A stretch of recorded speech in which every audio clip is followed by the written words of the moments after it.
Saya bertindak dalam konteks yang dilaporkan ini sebagai advokat, dilaporkan oleh Saudara Joko Widodo ya. Oleh karena itu, sebagai advokat, menurut pasal 16 tadi, tidak bisa digugat perdata dan tidak dapat dituntut pidana. Tidak bisa. Itu undang-undang itu loh. Ketika membela kliennya, ya.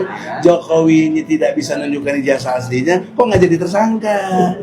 Oh, gitu loh Pak, logika hukum itu. Kok saya nggak pernah diperiksa, tiba-tiba jadi tersangka? Apakah ada itu, Bang Egy? Unsur apa? Jokowi itu harus segera dipenjara dan seluruh tanggung jawab hutang-hutang itu dia yang tanggung gitu loh. Bukan dia presiden palsu kok. Ijazah palsu berarti dia presiden palsu. Nah begini Bang. Bentar, karena untuk jadi presiden syaratnya harus ada ijazah SMA, nggak perlu S1 nggak perlu. Kenapa sampai per hari ini itu tidak ditampilkan kepada publik, gitu? Dari sini aja kau kelihatan bodohnya, Rismon. Bodoh kau, ngaku dari Jepang. Iya, tamatan Jepang. Kamu di Jepang itu ngambil jurusan apa kau? Cimoci apa Pak? Ike. Hah, gurumu kakek Sugiono ya? Yang pertama soal minta Jokowi bawa ijazah dan hadir di pengadilan. Dia bilang Jokowi harus hadir bawa ijazah asli. Waduh Bang Rismon, ini rada miskonsepnya ya. Dalam hukum pidana, pelapor itu nggak wajib bawa barang bukti fisik ke pengadilan.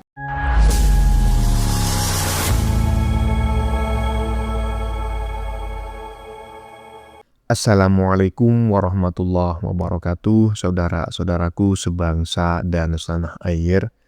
Dimanapun kalian berada, semoga kalian selalu dalam kondisi sehat walafiat ya. Berjumpa lagi dengan saya di Gaspol Update. Kami bukanlah buzzer pihak manapun. Kami hanya menyajikan keputusan ada di tangan Anda. Teman-teman, ini ada video yang menurut saya cukup menarik, yakni tentang Mbah Egy yang turut masuk dalam klaster pertama tersangka pemfitnah ijazah Jokowi. Aduh, bukannya taubat, malah playing victim, ya kan? Macaknya sakit, begitu jadi tersangka, langsung jumpa pers, konvensi pers, ya kan, muncul ke permukaan. Kemarin kemana kau, Gi? Aduh, sekarang kau muncul macak menjadi manusia paling terzalimi nomor 2 di dunia ini setelah Bilal bin Robah. Kalau Bilal bin Robah benar-benar terzolimi, dia memang budak Gi, ya kan? Kalau kau ini kau menghina, ya kan, memfitnah, kau macak terzolimi. Udah gitu pakai nyalahkan pihak kepolisian lagi yang katanya telah menetapkan dirinya sebagai tersangka tanpa diperiksa. Lah kan kamu ini sudah dipanggil ya berkali-kali ya untuk diminta keterangan sebagai saksi. Kau tidak hadir. Kalau sudah diperingatkan oleh banyak orang, kalau kau tidak hadir itu justru merugikan kamu. Kamu akan ditetapkan sebagai tersangka tanpa kamu bisa melakukan pembelaan. Hah? Lah kok malah sekarang macak tidak pernah diperiksa, macak playing victim ya, terzalimi. Gimana mau diperiksa Gi, orang kamunya minggat. Makanya ya kalau dipanggil itu jangan mangkir ya, jangan macak sakit. Dulu sok-sokan, sekarang nangis-nangis, aduh. Nah, bagaimanakah videonya dan bagaimanakah respon netizen? Mari kita tonton bersama, kemudian mari kita komentari bersama di bagian akhir video. Ini dia. Saya bertindak dalam konteks yang dilaporkan ini sebagai advokat, dilaporkan oleh Saudara Joko Widodo ya. Oleh karena itu, sebagai advokat, menurut pasal 16 tadi, tidak bisa digugat perdata dan tidak dapat dituntut pidana. Tidak bisa. Itu undang-undang itu loh. Ketika membela kliennya. Ya. Oh, gitu loh Pak, logika hukum itu. Kok saya nggak pernah diperiksa, tiba-tiba jadi tersangka? Apakah ada itu, Bang Egy? Unsur apa? Politik? Itu tadi sudah bilang. Yang Bang Egy laporkan ini kan? Ya ini kan politik tingkat dewa, tapi jangan disapu rata. Udah pasti ini lebih kepada politik daripada penegakan hukum. Udah pasti itu. Kenapa? Karena menyangkut nama presiden. Kok presiden? Iya. Udah sama dengan kita sekarang. Iya, Banten lah. Banten. Nah, karena begini, akibat hukumnya nih gila nih. Maksudnya gila itu problem seriusnya ya. Kalau ijazah palsunya memang terbukti konkret jelas secara hukum, Jokowi itu harus segera dipenjara dan seluruh tanggung jawab hutang-hutang itu dia yang tanggung gitu loh. Bukan dia presiden palsu kok. Ijazah palsu berarti dia presiden palsu. Nah, begini, Bang. Bentar, karena untuk jadi presiden syaratnya harus ada ijazah SMA, nggak perlu S1 nggak perlu, Michael. Betul. Cukup SMA SMA, makanya saya persoalkan SMA. Jelas sampai di sini. Akibat hukumnya nih gila nih. Maksudnya gila itu problem seriusnya ya. Kalau ijazah palsunya memang terbukti konkret jelas secara hukum, Jokowi itu harus segera dipenjara dan seluruh tanggung jawab hutang-hutang itu dia yang tanggung gitu loh. Bukan dia presiden palsu kok. Ijazah palsu berarti dia presiden palsu. Nah, begini, Bang. Bentar, karena untuk jadi presiden syaratnya harus ada ijazah SMA, nggak perlu S1 nggak perlu, Michael. Betul. Cukup SMA, makanya saya persoalkan SMA. Jokowi ini tidak bisa menunjukkan ijazah aslinya, kok nggak jadi tersangka? Oh, gitu loh, Michael. Logika hukum itu. Kok saya nggak pernah diperiksa, tiba-tiba jadi tersangka? Apakah ada itu, Bang Egi? Unsur apa? Aduh Gi, terserah kamu dah Gi. Selalu kau ini bersembunyi di balik topengmu sebagai seorang pengacara ya. Ya memang yang kau sebutkan itu pasalnya benar, cuma implementasinya nggak seperti yang kau sebutkan. Pengacara itu tidak bisa dijerat ya kan melalui perdata maupun pidana ketika dia beracara membela kliennya. Kau membela siapa, Ge? Membela Sugi Nur, membela Bambang Tri. Bambang Tri sudah jadi terpidana. Ya, dan sekarang sudah keluar malahan. Ada yang dapat amnesti, ada yang bebas bersyarat. Kau membela apa? Sudah selesai pembelaanmu. Ya. Jadi kau sudah nggak membela mereka lagi. Jadi apa yang kau sampaikan itu, yaitu masuk kategori ya penghinaan, ujaran kebencian, fitnah, dan itu terlepas dari profesimu sebagai seorang pengacara. Cerdas sikit lagi, Gi. Dan juga kau menyalah-nyalahkan ini itu. Aduh, nggak ngerti lah saya orang model macam kau ini. Lanjut. Kenapa sampai per hari ini itu tidak ditampilkan kepada publik, gitu? Dari sini aja kau kelihatan bodohnya, Rismon. Bodoh kau. Ngaku dari Jepang. Iya, tamatan Jepang. Kamu di Jepang itu ngambil jurusan apa kau? Cimauci apa Pak? Ike. Gurumu kakek Sugiono ya? Rismon, sementara ya di negara Republik Indonesia ini kita tahu sendiri ya dalam urusan katakanlah urusan ijazah itu ada bidangnya masing-masing. Kalau mau cerita tentang tempat asal yang mengeluarkan ijazah yaitu Universitas Gadjah Mada.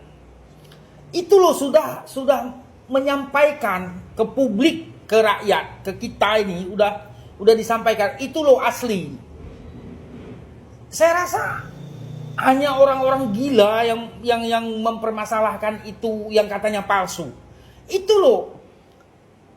Katakan gini ya, seorang ibu yang melahirkan anaknya. Ibu itu sudah bersaksi, itu loh anakku. Lah, masa ada orang lain yang menyampaikan, itu loh bukan anaknya. Coba macam mana, nyambungnya di mana logikanya, Resmon? Sementara kalau kita cerita ijazah Pak Jokowi mau Pak Gibran ya, yang memverifikasi itu ada. Ya, selain otak manusia, ya. Otak mesin digital itu bekerja untuk menyatakan itu asli atau palsunya. Cobalah dulu. Otakmu di mana, Resmon? Hah? Kalau kau memang tak percaya dengan orang yang memverifikasinya atau yang bekerja dalam bidangnya masing-masing, kau angkat kaki dari Indonesia, selesai. Ini simple dia sebenarnya. Kau yang cari ribet. Hah? Kau ngaku orang berpendidikan, pintar, tapi kau tolol, goblok kau, Resmon. Iya. Jelas-jelas sudah dinyatakan asli oleh UGM. Universitas Gadjah Mada itu sudah menyatakan itu loh asli. Asli aja kau permasalahkan. Iya. Terus ada lagi dan lain-lain bla bla bla dan sebagainya. Masih juga kalian itu menyatakan dari ijazah Pak Jokowi sampai ke anaknya Gibran. Yang jelas kalian memang gak suka kalau Mas Gibran itu menjadi wakil presiden. Gak suka kalian. Nah, dari Pak Jokowi kalian bermasalah. Kalian mempunyai siapalah, mungkin ada orang di belakang kalian yang sakit hati dengan Insinyur Joko Widodo sehingga sampai ke anaknya Mas Gibran. Sudah paham kalau rakyat Indonesia yang waras dan nalar ya, bukan cerdas saya bilang rakyat Indonesia, nggak usah saya bilang oh cerdas. Kami yang waras, kami udah paham kemana arahnya itu udah tahu, nyambungnya kemana, jumpanya di mana, titik temunya itu udah tahu kami. Paham kau? Kau manusia-manusia setengah stres. Iya, yang mungkin ingin mencari ketenaran, ya, mau jadi artis mungkin kalian.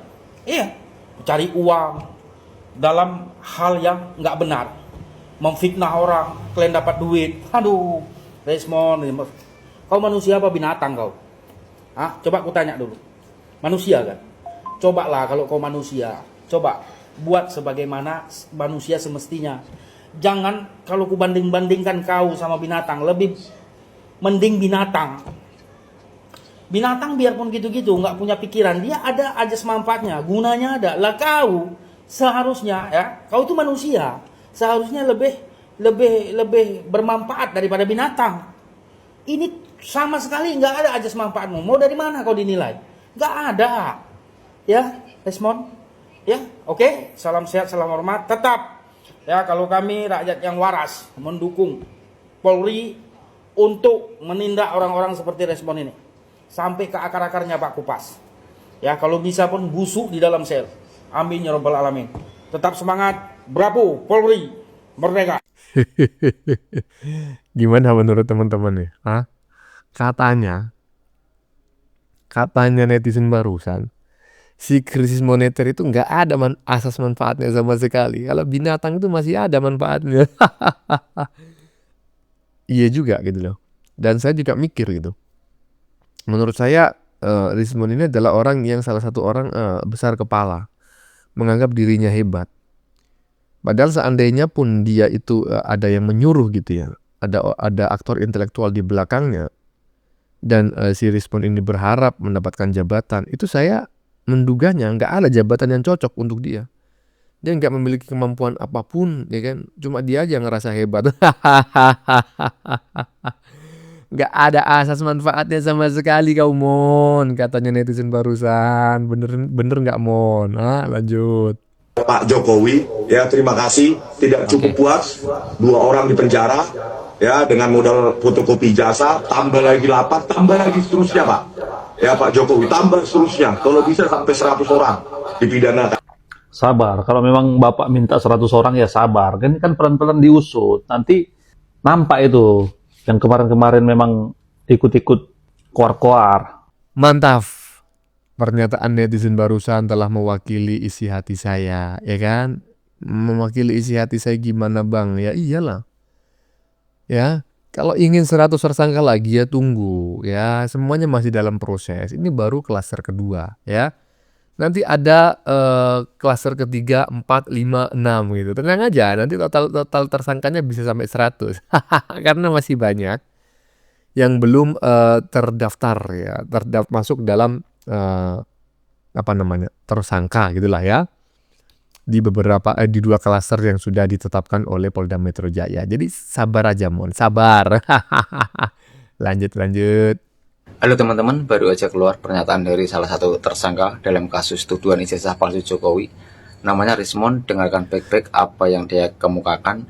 Bukan cuma satu, tapi beberapa poin penting yang dia sampaikan itu melenceng dari prosedur hukum yang sebenarnya. Oke, sekarang kita simak dulu videonya. Ini akan dilawan dengan tim hukum kami sedang berdiskusi untuk pra peradilan. Ya, enak sekali menuduh kita memfitnah, menghasut, mengedit, memanipulasi dokumen, tapi dia sendiri nggak percaya diri menampilkan dokumen apa yang kami edit. Coba, metode apa yang tidak ilmiah? Coba, ya kan? Ini kan terbuka nanti. Kalau sampai di pra-peradilan atau peradilan, ya terbuka. Itu loh. Ya Joko Widodo harus hadir. Gitu loh. Tidak boleh lagi jaksa hanya mendapatkan ijazah fotokopinya dan Joko Widodo tidak hadir. Harus hadir karena dialah yang melaporkan kami. Karena dialah yang ingin kami dipenjara. Maka dia harus hadir dan pertama itu nanti diperiksa. Ya, sebagai pelapor, bawa itu ijazahmu Pak Jokowi. Bawa dan di situ akan ditanyai semua. Baik dari jaksa, pengacara, bahkan kami, ya, terdakwa, ya kan? Ya, punya kesempatan untuk menanyai Anda. Nah, gimana? Sudah dengarkan? Sekarang saya akan jabarin di mana saja letak kesalahan konsep dan kekeliruan pemahaman hukum dari pernyataan Rismon tadi ya, Stay. Intinya dia nuntut ini itu, nah kita coba bedain ya, mana yang hak dia, mana yang cuma angan-angan di hukum. Yang pertama soal minta Jokowi bawa ijazah dan hadir di pengadilan. Dia bilang Jokowi harus hadir bawa ijazah asli. Waduh Bang Rismon, ini rada miskonsepnya ya. Dalam hukum pidana, pelapor itu nggak wajib bawa barang bukti fisik ke pengadilan. Bayangin kayak gini, lo lapor motor dicopot, masa hakim suruh lo bawa motornya ke pengadilan? Enggak kan? Itu urusan polisi yang nyita dan periksa. Nah, dalam kasus ini Polri sudah punya hasil forensik yang nyatakan ijazahnya asli. Itu yang jadi dasar Jokowi sebagai pelapor nggak perlu bawa ijazah ke persidangan. Itu sudah jadi alat bukti yang sah. 2. Soal mau nanya-nanyain Jokowi terus dia bilang kami terdakwa punya hak buat nanya-nanyain Jokowi. Sebenarnya bukan begitu caranya. Hak yang dia maksud mungkin hak konfrontasi, tapi hak itu bukan untuk menginterogasi pelapor semau gue. Prosesnya diajukan ke hakim, nanti pengadilan yang nilai perlu atau enggak memanggil pelapor. Hak konfrontasi bukan buat semprot-semprot semaunya. 3. Soal klaim kami tidak edit dan metode ilmiah. Dia tanya apa yang kami edit, metode apa yang tidak ilmiah. Nah, loh, ini dia poinnya. Beban pembuktiannya sekarang ada di dia dan tim hukumnya. Polisi udah bawa bukti ke pengadilan berdasarkan hasil forensik mereka. Kalau Rismon dan kawan-kawan merasa nggak salah dan metode polisi nggak ilmiah, silahkan bawa ahli, balikin counter expert dan bukti lain ke pengadilan untuk membuktikan bahwa yang mereka sebar itu benar. Jangan cuma tanya di luar pengadilan, buktikan di persidangan itu tempatnya. Jadi intinya apa? Yang pertama, proses hukum sudah berjalan sesuai prosedur. 2. Tuntutan Rismon banyak yang nggak sesuai dengan mekanisme hukum yang berlaku. 3. Semua klaim dan pembelaan silahkan dibawa dan buktikan di pengadilan. Jadi kita lihat saja kelanjutannya di persidangan nanti. Yang pasti jangan sampai kita ikut-ikutan sebarkan informasi yang belum jelas kebenarannya ya guys. Like dan share kalau merasa tercerahkan. Terima kasih, sampai ketemu di video berikutnya. Nah, itu benar apa yang disampaikan oleh netizen barusan. Segala macam bentuk pembelaan tunjukkan di pengadilan, bukan ditunjukkan di media sosial. Emang kau pikir ya, rakyat Indonesia ini semuanya ini hakim? Hah? Enggak, hakim itu di pengadilan. Bawa aja buktimu di pengadilan, Mon. Jangan kau keluar-keluar di media sosial aja, macak dirimu benar tapi salah semua. Aduh, belum dikasih rompi oren kau sudah pakai baju oren. Saya mengerti lah apa yang ingin kau sampaikan kepada masyarakat Indonesia melalui simbol baju oren yang kau pakai. Kau sedang latihan kan? Aduh, lanjut. Ini buat seseorang yang namanya Michael B. Sinaga itu bukan tidak puas ya, karena satu ini lolos nih yang namanya Michael Sinaga ini. Nah, itulah adalah otaknya sebetulnya, otak dan bohir dari Rismon dan si Janes Siahaan itu. Ini untuk membuat suatu laporan kepada kepolisian, tepatnya itu ada di Polres Jakarta Selatan, mengenai tuduhan fitnah yang dilakukan oleh 3 orang, yaitu Rismon Sianifar, Michael Sinaga, dan Janes Siahaan. Tuduhannya adalah mengatakan bahwa saya tersangka TPPU dari kasus mantan Wamenaker Immanuel Ebenezer yang sudah saya klarifikasi melalui video testimoni saya. Dan ini merupakan suatu fitnah yang keji karena memang ingin membunuh karakter saya. Jadi ini murni yang dia lakukan oleh mereka ini adalah tuduhan-tuduhan keji. Dan bukan hanya itu, dia juga menuduh bahwa saya ini adalah keturunan PKI. Kita kompilasi semua dalam bentuk flash disk. Ya inilah semua ada di sini dan kita akan minta kenakan itu ada pasal 310, 311 dan juga undang-undang ITE. Juntonya ya pasal 28 gitu. Undang-undang ITE. Ya, Sentana TV itu, dan saya lihat juga dia berkoar-koar juga meminta adik saya Mosato TV Irjan untuk menutup itu ya apa kanalnya, ya kan. Justru yang terbalik, yang harus ditutup itu adalah kanal Sentana TV. Itulah pusat dari yang namanya fitnah-fitnah dan juga mengadu domba anak bangsa. Nah, mantap ya. Rizmon Sianipar dilaporkan oleh Andi Azwan karena dianggap memfitnah ya. Katanya Andi Azwan ini menerima aliran dana dari Noel ya sebagai pencucian uang. Dan juga itu si host Setannya TV juga dilaporkan lagi oleh Andi Azwan karena dia lolos dari penetapan tersangka klaser 1 dan klaser 2. Ya, Andi Azwan mungkin kurang begitu paham karena nanti ada klaser 3, 4, 5, 6, 7, 8. Aduh, bagaimana menurut kalian? Keputusan ada di tangan Anda. Silakan tulis di kolom komentar baik Anda yang setuju maupun yang tidak setuju dengan isi konten ini. Sebelumnya saya memohon maaf ya jika dalam penyajian konten ini ada kata-kata yang menyinggung, kurang tepat penggunaannya, atau ada data yang dianggap keliru atau salah. Saya memohon maaf yang sebesar-besarnya. Kita jumpa lagi di lain video. Salam NKRI.